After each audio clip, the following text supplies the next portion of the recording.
This is like a whole operation. I'm in a closet right now. Literally in a closet. Well, no, not. Well, yes. Okay. If you're still finding your way, that's bullish. Or even if you've got it all figured out, that's bullish. I want to hear what you've got to say. That's bullish. It's Bullish with Toro. Hi. Hello, guys. It's Toro here, back at you with another episode of Bullish with Toro. I recorded this episode back in December before I decided to make a move to Barbados, which is where I am now still, enjoying the sun. The winter's looking really rough. It does not. The winter does not agree with me, so I'm very happy to still be here. It's February. It's the end of February. Happy Black History Month. Which we all should know is really American history. So I hope everyone's been learning some new facts, having some exploratory conversations with their friends, with their families.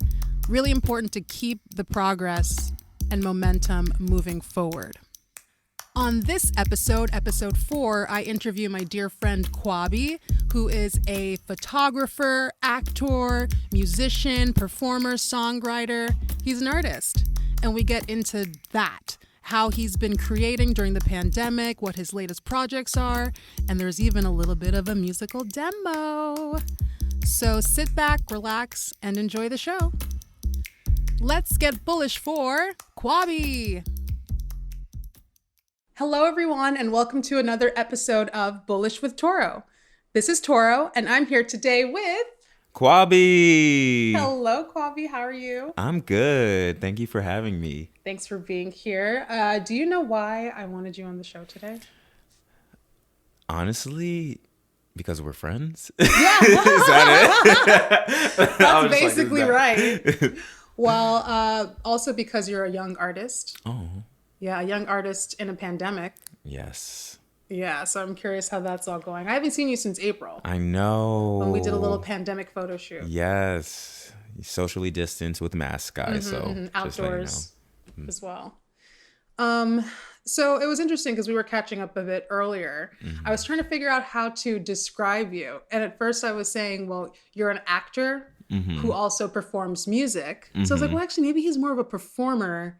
But we landed on you aligning yourself to being an artist. Yeah, I'm just an artist. That's the easiest thing to say because I feel like the spectrum of what I do changes monthly. Like some months I'm doing more photography, some months I'm doing more music, and then there's like 3 months where I'm just like acting. But in this pandemic, I've been doing less acting and a lot of music, songwriting, and photography. Yeah, I can't wait to talk about that. But before we dive into all of the stuff you're up to now, let's warm up. Yes, let's do it. I'm ready. Let's go. Okay. Should I be taking out my earrings for this one? That's what it looks like you're doing. What kind of exercise do you want to do? Let's do, I would say core, but then I wouldn't be able to speak.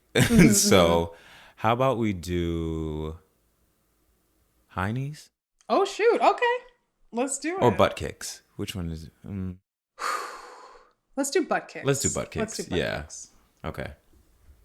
All right. So you can stand up. Okay.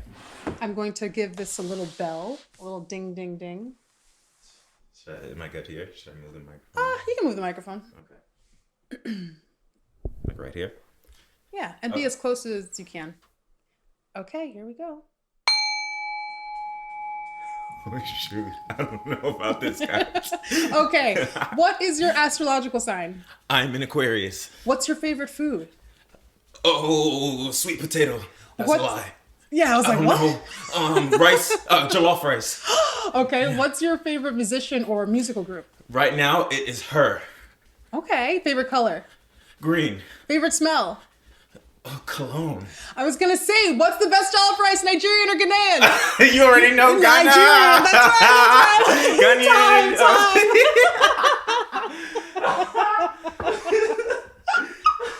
I hope Nigerian covers over the Ghanaian. Ooh, I don't want to get attacked by these Nigerians out here. It's all love for our people. But I gotta give it to the Gunyons. I'm about to get attacked. This is so great. People do say Ghanaian, but I don't know about that. To be honest, I can't remember the last time I had Nigerian jollof. So let's tell the people who aren't familiar with jollof rice what it is. Okay, jollof rice. It is basically a seasoned tomato-based mixture of rice. Yeah, tomato, jasmine pepper, rice. onion. You blend it up into a blender. It makes this kind of red soup, and you cook the rice inside of it. Then it comes up being delicious. And you can add, vegetables to it. Shrimp. You can add shrimp. You can add chicken, whatever you want. Oh, so good. All right. Anyway.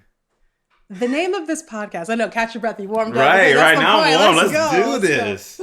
So the name of this podcast is Bullish with Toro. So what do you think about when you hear the word bullish? I think about taking charge, but I also think of bullshit. Oh.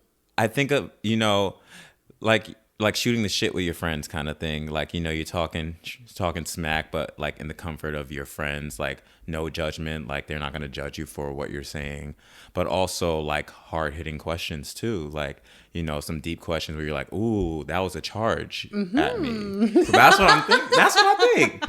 Okay. Well, we're going to keep this conversation pretty bullish then. Okay, let's go. Here's one of the definitions that I pulled from Merriam-Webster. Okay. Hopeful or confident that someone or something will be successful.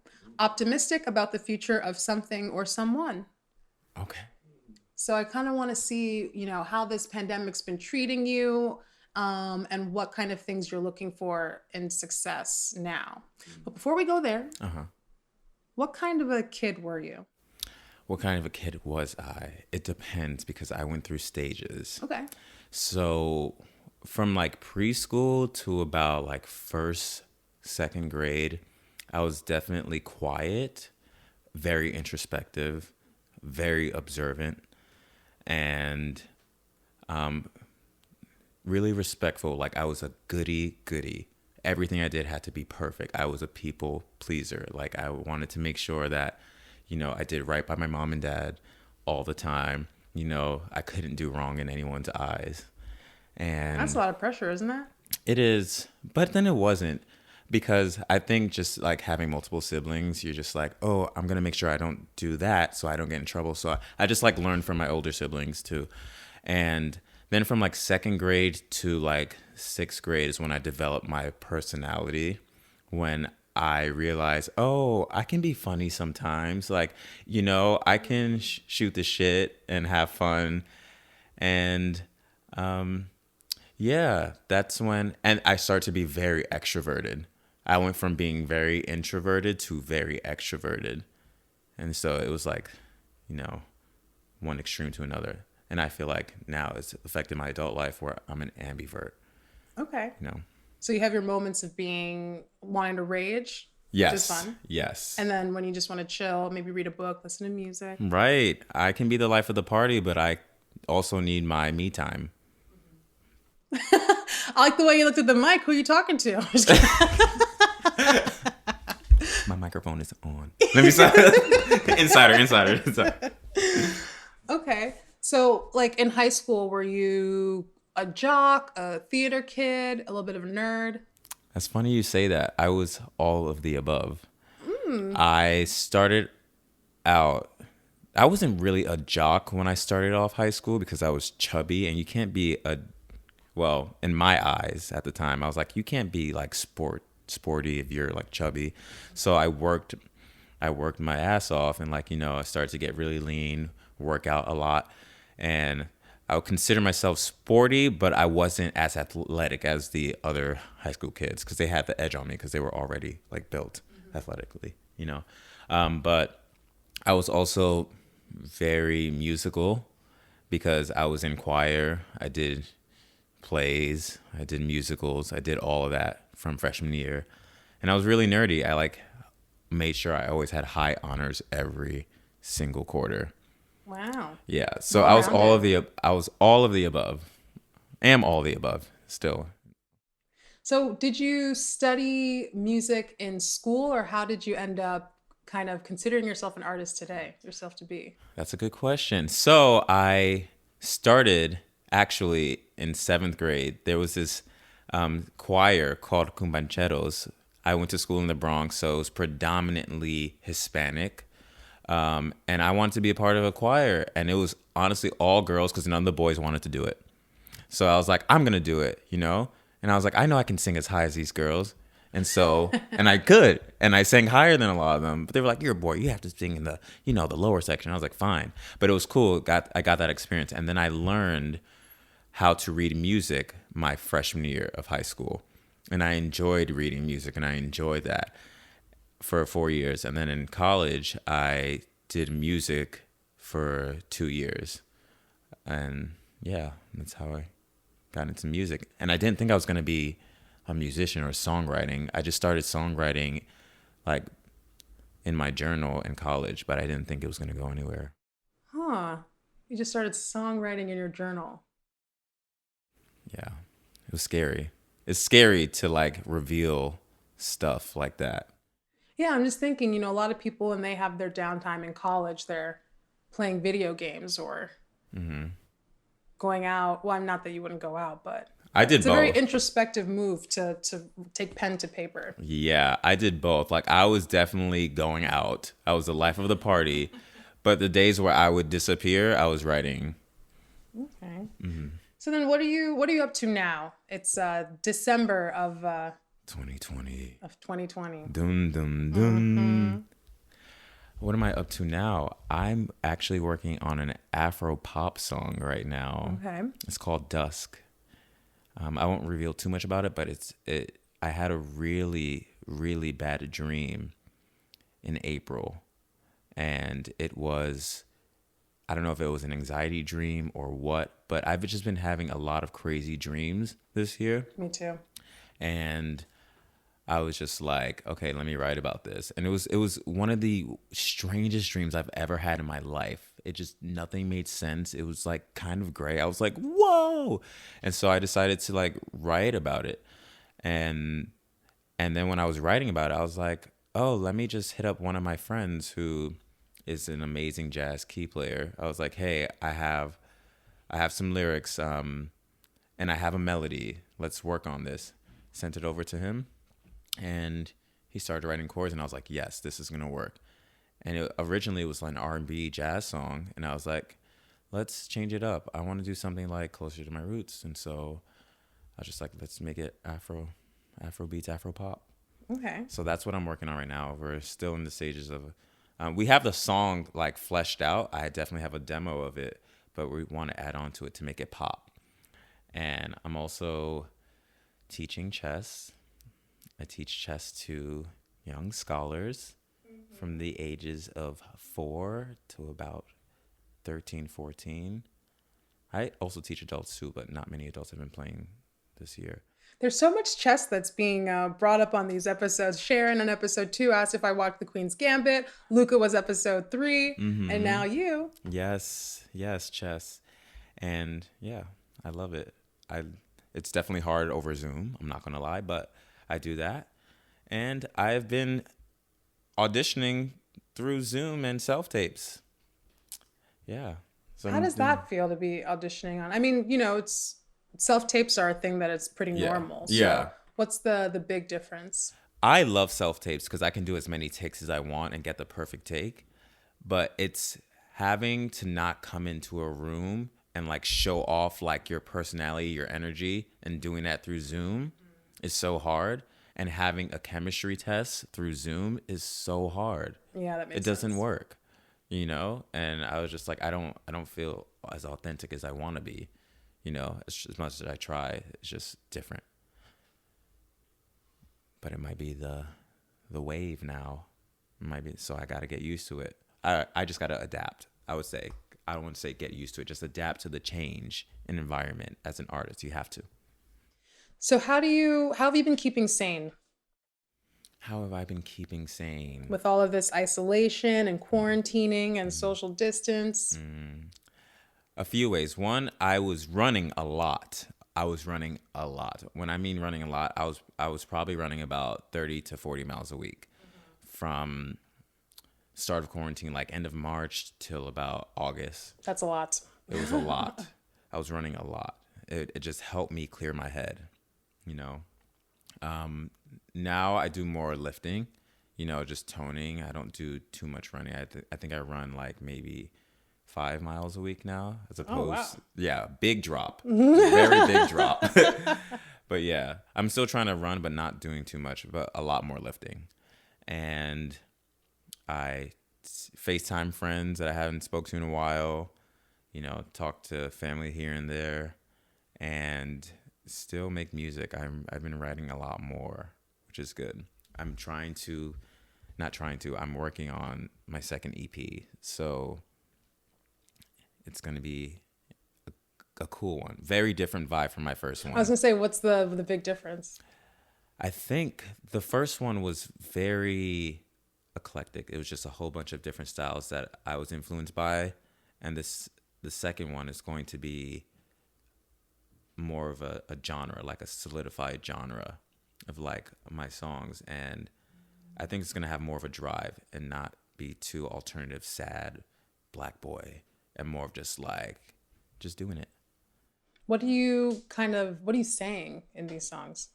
In the first EP or the second song? Both, sure. Okay, so I would say the first EP was a lot about how secret my love life was.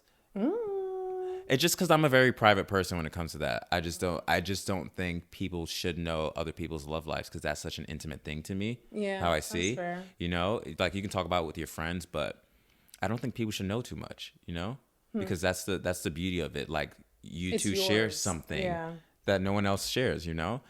And so I was just like, you know, I never talk about my love life, but I'm going to vaguely talk about it in my EP, you know? Give a little sneak peek. With like, yeah, a little bit of like heartbreak, you know, lust, and just like good vibes and just all of that. And that was the first one. The second one, well, a few songs that I have on it is similar in terms of like, you know, I'm still speaking from relationship aspect, but less about being vague and more about being upfront about like what's happening. What's happening? We'll see what's happening. What's happening? You know, a lot's happening. Oh no, stop. Yeah, there's one song on it that actually I wrote 2 years ago that's going to be on this. It's called Black Heart. So it's basically self-explanatory. Black heart, like, you know, you give yourself up to someone and then they turn cold and then you turn cold too, and then your relationships, your future relationships with other people is different because of that bad relationship. Yeah. You have trust issues, and you do things differently, you move differently because of that past relationship. So that's one, that's Black Heart. But the other song, and then another one is Mixed Signals. You know, when someone's giving you mixed signals and you don't know what's happening? That's happened to me a handful of times. Yeah, but I've learned recently that if someone's giving you mixed signals, they do not want you. You know when someone wants you. Yeah. You should know. And if you don't, it's not worth it. Yeah. Yeah. And then there's other songs that I'm working on still, you know, still in the process of writing. Like one's called For You. Like when you do something, you give your all out for that one person. And then another one's called Red Moon. Ooh. I wrote that on the plane, because from where to where? Actually coming back from Miami on my birthday this year. And yeah, it was my birthday weekend. We were coming back from Miami to New York, and then I saw the moon. I was like, the moon is like looking dope right now. And I just like, you know, put my phone in airplane mode and like started writing. And yeah, so that's what happened. You're an Aquarius, so your birthday was in January. So no, February. Oh, okay. You're that Pisces kind of cusp? No. It's so funny because my birthday is the beginning of February, and Aquarius starts at the end of January into the middle of February. Right. So I'm like the middle. I'm ashamed I got that wrong. I'm kidding. Aquarii are kind of weird though, but anyway, yes. carry on. Yes, we are very weird. But I have vibed with every Aquarian that I've met. And I don't meet too many Aquarians, which is so weird. But I have vibed with every Aquarian that I met. And I'm not a huge star sign kind of guy. Mm-hmm. But recently I'm just However, you're the only person who, when I asked for questions, you gave me your sun, moon, and rising listen, sign. Okay? Listen. I just wanted to put it out there just in case. Just in case you came at me. I just wanted to know. I just wanted to make sure that I was on it. I was like, so no one can tell me different. I was like, I have the sun, moon, everything. And you have 2 Aquarii in your Yeah. That's a lot. Which makes sense, you know. I believe the moon is more of your internal feelings, and I feel like that too. Like Aquarius are very Aquarii. They're very independent, go with the flow, wind kind of vibe, and unique individuals. Yes, and I can see that as like, especially if I compare myself to my 4 other siblings, I'm so different from them. So different, like. You know, I'm the black sheep of the family, which I love. The black. The black sheep. The black sheep of the black family. You know, so I'm black. Yeah, and my moon. No, I said that. My rising is a Libra. This is what I'm perceived as from other people, right? Correct. And that makes sense. Now, Libras. What are Libras? Libras are. People? Indecisive? Or decisive? I'm not going to talk smack about Libras. Okay. You know, we're not going to do that. We don't want no Libras coming for you. Am I going with the negative all the time? It's like Aquarius. You guys are weird. Yeah. Libras. Indecisive. I just remember one thing about Libras is they are not people pleasers, but they get along with everyone. Yeah, they're balanced. It's the scales. Right. And I can see that because my brother and my sister, they're both Libras, and I can see that. Mm-hmm. Back to the music. Music. Yeah. Ooh, you want to give us a little taste of anything? What do you want to hear? Is there one of your songs from the second album that is one of your favorites?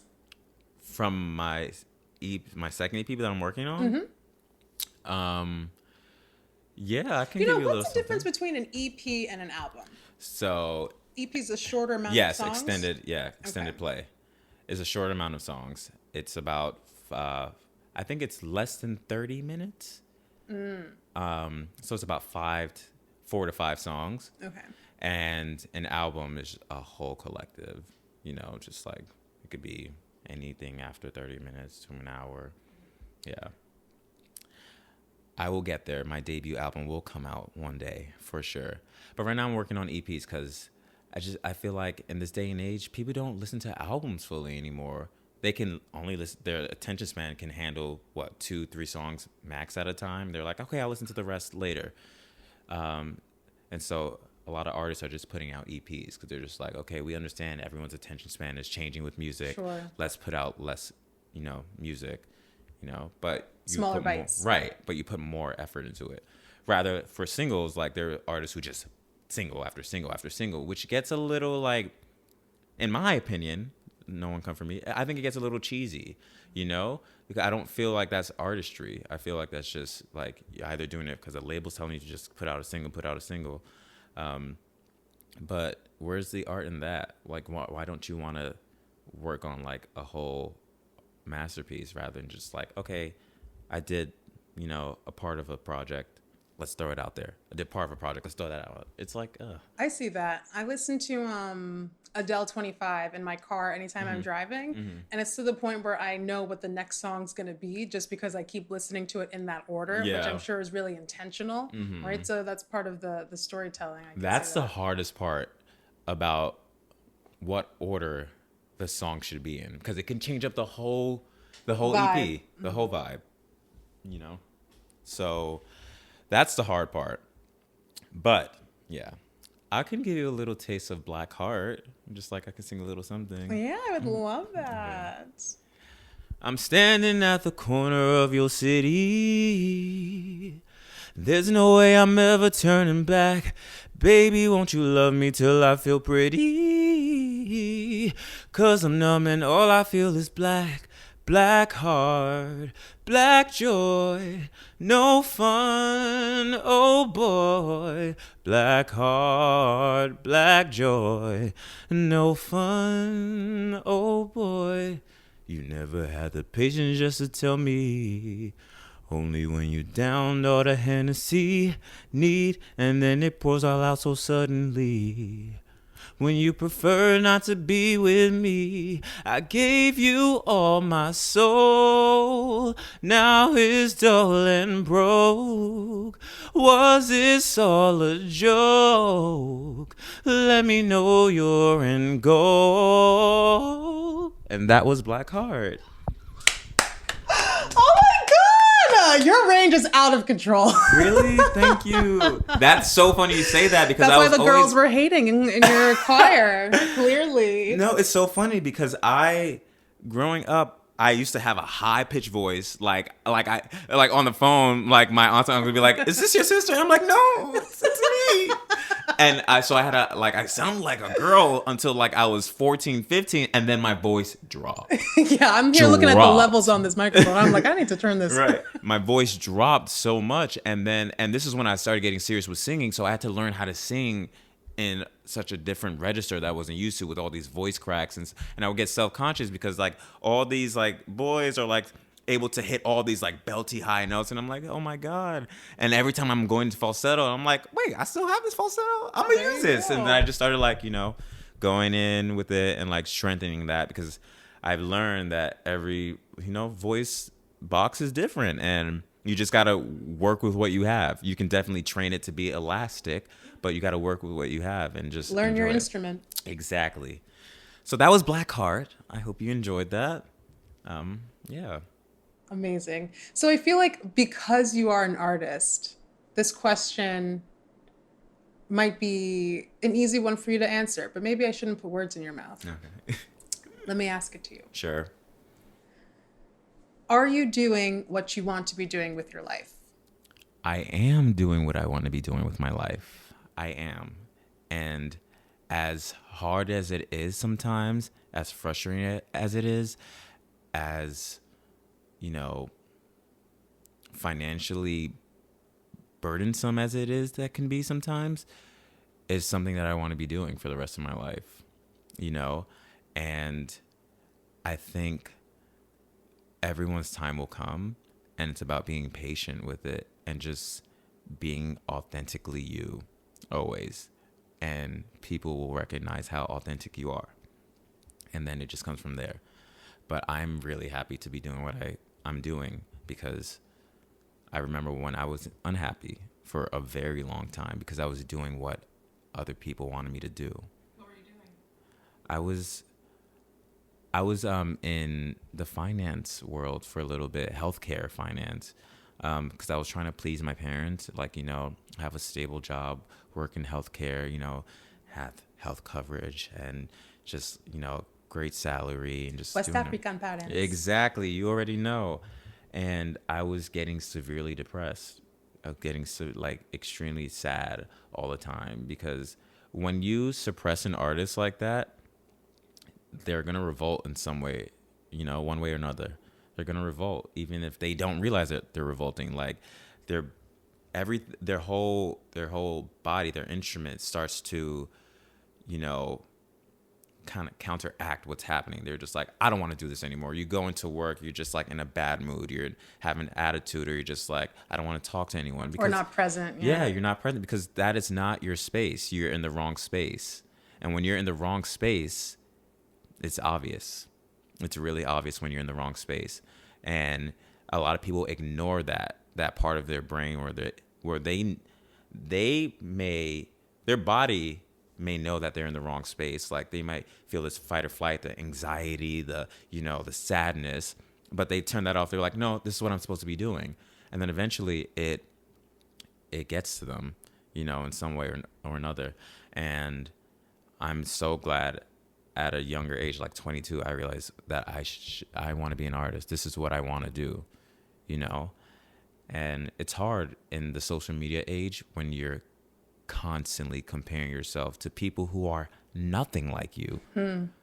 You see their success and they're like, oh my God, they're only 19 and they're successful. They're only this and they're successful. Oh my God. And then you start to give yourself a timeline of when you're supposed to be successful. That is the most toxic thing to do, to give yourself a timeline of when you should be successful. Yeah. You know, and I've learned not to do that anymore, because I was doing that when I was a bit younger. I was just like, okay, by the time I'm 27, I should be, you know, rich, having these many albums out, this and that. It doesn't work that way. You know, you don't know what life is going to throw at you. And that's the hard thing. Like a pandemic. Exactly. That's the thing. Like, who knew that in the beginning of 2020, who knew that this was going to happen? Yeah, everyone's like, 2020, this is going to be the best year ever. Right. And it became the worst year. The worst year ever. Yeah. You know? And so it took a lot to learn that, you know? And so I'm constantly checking myself. I'm like, you need to slow down. You need to be patient. You need to be patient, because everyone's time will come if it's right for you. If you work hard, if you're passionate about what you do, if you are authentic, it's going to be right for you. You're going to get what you deserve. Was it a hard or easy decision to say, I don't want to do finance anymore, I just want to focus on being an artist? That's a tough question. I would say it was hard. It was hard because I knew that I was going to be financially unstable because of that. There wasn't going to be a comfort of, oh, well, you know, at least I'm getting paid kind of thing. I had to quickly realize I'm going to be doing a lot of stuff for free, especially in the beginning. I'm going to be doing a lot of stuff for free. And you're going to be doing a lot of stuff for free? Like what? Like when I first started doing film acting, I would do short films for free, like not getting paid, student films, all these things that I spend time learning these lines for auditions, like getting ready for the shoot. It'd be like, you know, 20, 25 hours a week. We're getting paid $0, but you're getting paid for you're paying yourself for the experience. Yeah. You know, I can see that. Yeah. And putting that on your resume, quote unquote resume. And same with music, you know, you're going to, it's expensive. It's very expensive. You're taking, you know, money out of your own pocket and, you know, paying your bandmates, paying, you know, if you have a manager, paying your manager, paying for a producer, paying for mixing, mastering, paying for studio time, paying for all these things that add up, and out of pocket, you're put under, you're always under, you know? And especially if you don't come from money like that, it's even harder. So that's why I think artists who don't come from money, they feel like they need to be successful because they need the money to support their artistry, or they get depressed. They're just like, oh, damn, I'm not good enough because, you know, I'm doing all this work and still no recognition. But it's hard because this world is saturated. This world is saturated with so many artists, some good, some bad.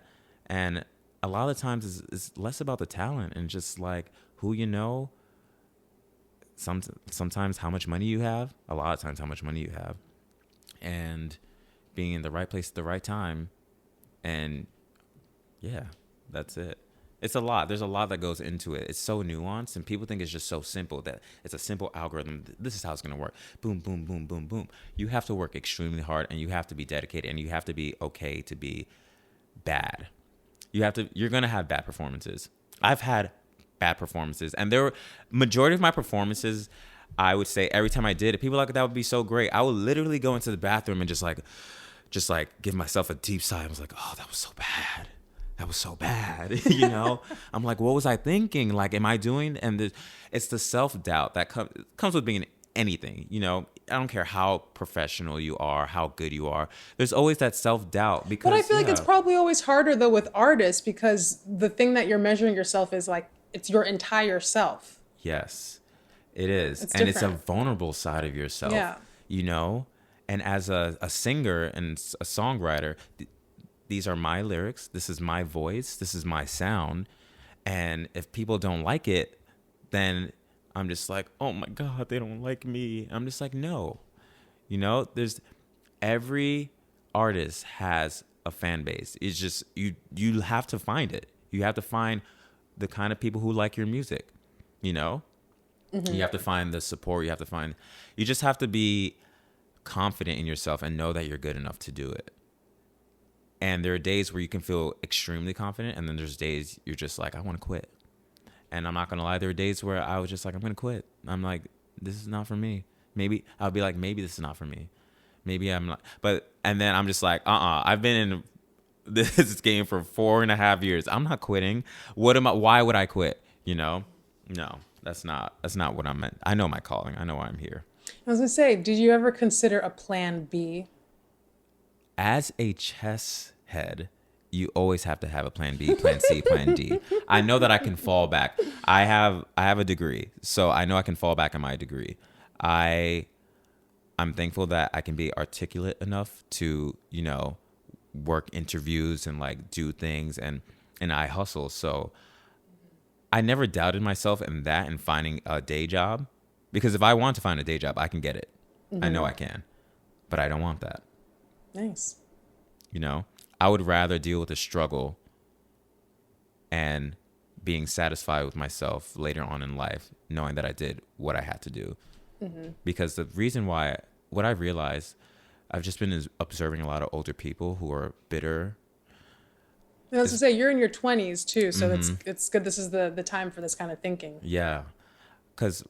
So when I see older people and realize that some of them are bitter, it's because they didn't do what they wanted to do when they had the chance. When they had the chance, and they knew their potential and they didn't hone in on that, and that's why they're bitter. And so they're bitter at other people. They're just like, and that's why there's haters. That's why people hate on you, because they are mad that they can't be 100% authentically themselves, but you can, and so they hate you for it. You know, people hate someone who's confident. People are like, oh, that's the arrogance. And I'm just like, no, they know who they are.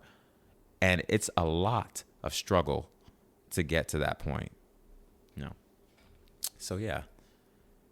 What was I saying?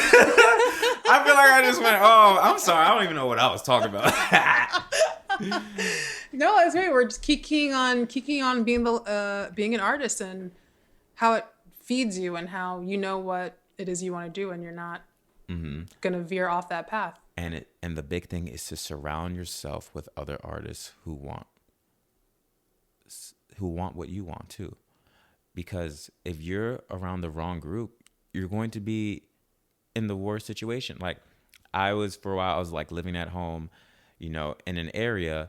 No one's an artist. No one dressed like me. I stuck out all the time, you know, and I could feel that. I was like, I don't fit in here. I can't produce how I want to, because I'm in the wrong environment. When you put yourself in the right environment, you just start to like soar. You start to know, I'm like, oh, this is right. This is awesome. When you're in the wrong environment, it's not going to work. So where's your environment right now? I'm around artists. Well, my environment is pandemic.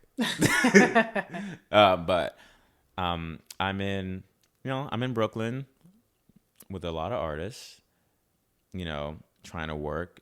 I deal with people who want to work too, who want to make music, who want to do skits, who want to do that, you know, because if you don't have that around you, it's going to be so much harder. It resonated with me when you said that, you know, the haters, they're hating because they didn't take advantage of an opportunity when they could have. And that just reminds me of when I was 27 and I took my travel sabbatical for 7 months when I was traveling around Europe, Southeast Toro Asia. travels that, I was so obsessed with that. It just it gave me life. I was like living vicariously through you. Yeah, that was tough too. I mean, it wasn't that hard to make that decision, because I remember I was out of vacation days, and we were going to go to a trip to Amsterdam, me and some friends. And I said, listen, for me to take this trip, I'd pretty much have to quit my job because I'm out of days. And I said, you know what? Let me do that. Let me do that. As a matter of fact. So it was a little hard to talk to my dad and say, hey, Dad, I'm quitting my job at Saatchi & Saatchi, the place you've always like thought of me to work at when I said I want to work in advertising. But, you know, I'll be fine. I'll come back. I'll work.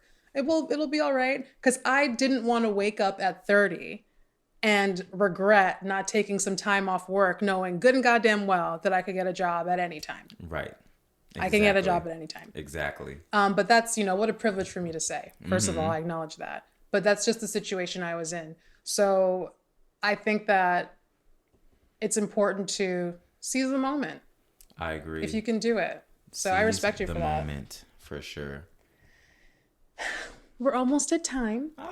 If you can believe it. Damn. It's great to hear that you are doing what you want to be doing with your life. So I guess what I like to ask is, what are you gonna, leave this interview doing? Is there any kind of new understanding that you're gonna leave with? I would say understanding confidence, understanding your confidence. Everyone's confidence is different. I feel like there's different levels to confidence too. When someone is confident, it doesn't have to be overt. You don't have to show off how confident you are. And I think that's what people get wrong a lot of the times. If you internally feel yourself being the fucking badass person that you are, then it's going to show. It's going to show. It's going to manifest. You have to believe in yourself. If you don't believe in yourself, it's not going to work. Everything's going to be faulty. Everything's going to fall apart around you, And so it's not about overt confidence. People need to understand that confidence comes in many forms. It's knowing what makes you feel confident, knowing that what makes you happy, what makes you feel confident. And when you figure that out, it's like a flower blossoming. That is such a pretty visual. Isn't it? Oh my gosh. Yeah. Well, thank you, Kwabbie, for being here. Thanks for having me, Toro. Where can people find you? They can find me on Instagram at _Kwabbie. So that's _KWABBIE. I'm also on TikTok, _Kwabbie as well.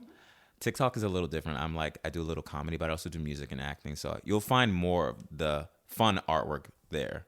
So you should check my TikTok out. Instagram definitely is something I'm on. You should check my stories. I try to be funny sometimes. I don't think I'm that funny, but I try. Yeah. So check me out. You guys can DM me. You guys can reach out to me. I'm here. When do you think your second EP is gonna? Girl. The